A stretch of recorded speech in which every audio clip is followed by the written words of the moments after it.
Tanggal 3 Juli 2003 adalah tanggal yang sangat penting bagi Angkatan Udara Indonesia. Hal ini karena pada tanggal tersebut terjadi peristiwa yang paling menegangkan dalam sejarah militer Indonesia.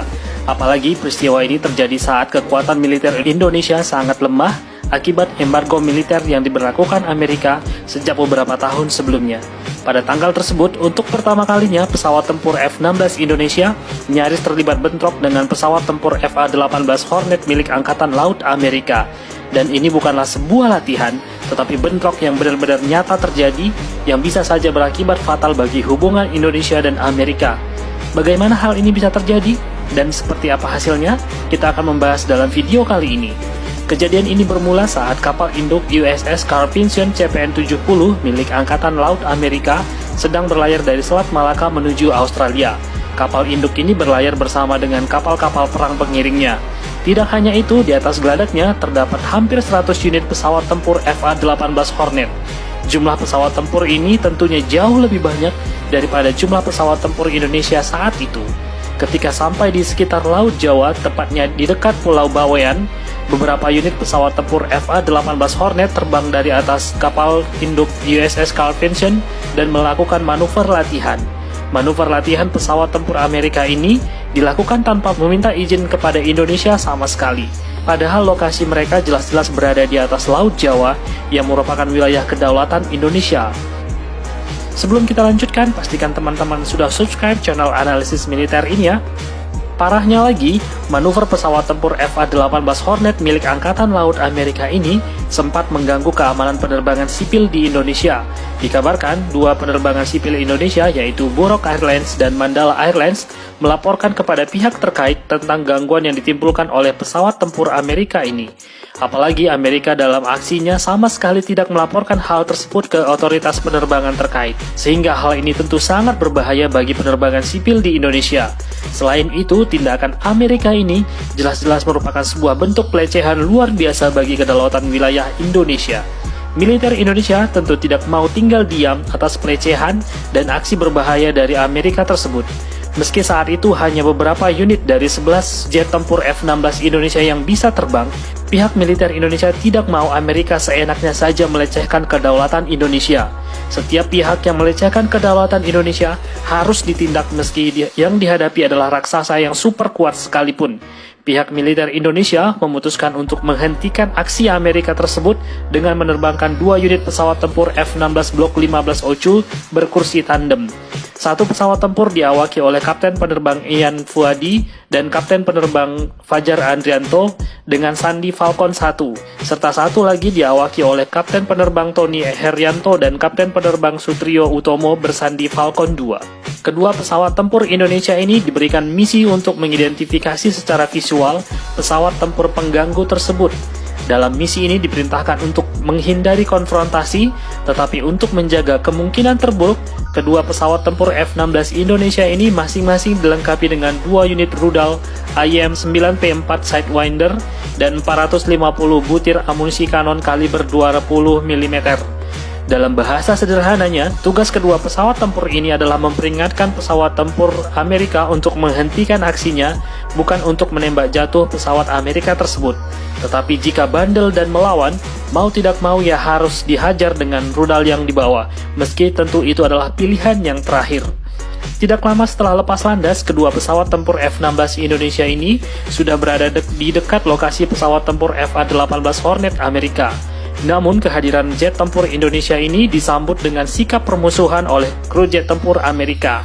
Pesawat tempur Amerika melancarkan serangan jamming sehingga mengacaukan radar pesawat tempur F-16 Indonesia.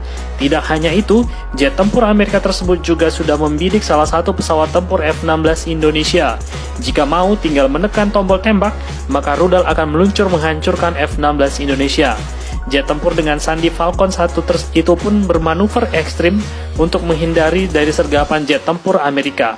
Namun F-16 Indonesia yang satu lagi dengan Sandi Falcon 2 berada pada posisi yang menguntungkan karena berada di belakang jet tempur FA-18 Hornet Amerika yang satu lagi. Sehingga jika Indonesia mau, pesawat Amerika itu juga bisa ditembak jatuh.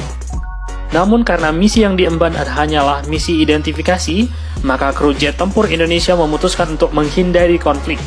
Jet tempur F-16 Indonesia memberi isyarat berupa rocking the wing, menggerak-gerakkan sayap sebagai tanda kehadiran F-16 Indonesia bukan untuk mengancam jet tempur Amerika tersebut. Dan akhirnya kedua belah pihak pun berhasil membuka komunikasi radio untuk memperjelas maksud dan tujuan masing-masing. Kru jet tempur Indonesia mempertanyakan kenapa jet tempur Amerika bermanuver di wilayah udara Indonesia tanpa izin.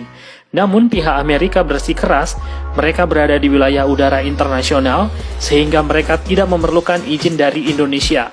Padahal mereka terbang di atas Laut Jawa di dekat Pulau Bawean yang jelas-jelas adalah wilayah Indonesia. Usut punya usut, Amerika ternyata tidak meratifikasi hukum laut internasional bernama UNCLOS 1982. Sehingga Amerika hanya mengakui wilayah 12 mil dari pantai sebagai wilayah Indonesia. Padahal Indonesia sebagai negara kepulauan mempunyai hak mutlak atas semua wilayah di antara kepulauan Indonesia sesuai hukum internasional UNCLOS 1982. Meski sama-sama merasa benar, konflik yang lebih parah tidak terjadi. Kedua pesawat tempur FA-18 Hornet Amerika itu pulang dan mendarat di kapal induk USS Carl Vinson CPN-70. Dan kedua jet tempur F-16 Indonesia juga memutuskan pulang ke pangkalan dan misi dinyatakan sukses. Indonesia pun melayangkan surat protes resmi kepada Amerika terkait pelanggaran tersebut.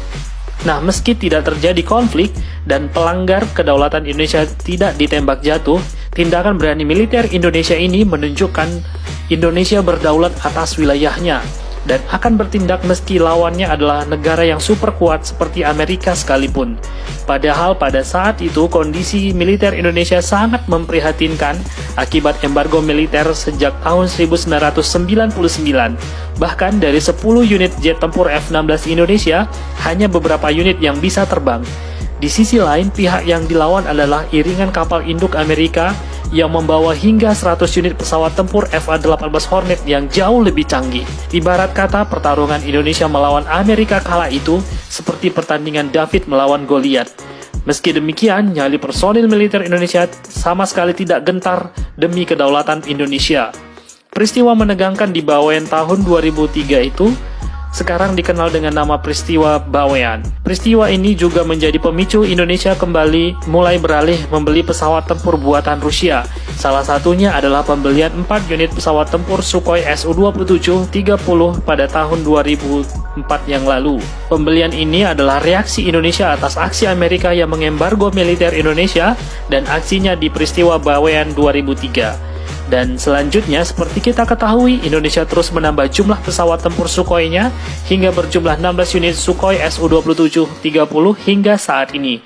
Bahkan, kabarnya Indonesia juga akan membeli 11 unit pesawat tempur Su-35S yang disebut-sebut sebagai salah satu pesawat tempur buatan Rusia yang sangat ditakutin oleh Amerika. Sekian dulu video kali ini, semoga video ini bermanfaat. Silahkan klik like, komen, dan subscribe channel Analisis Militer ini. Terima kasih.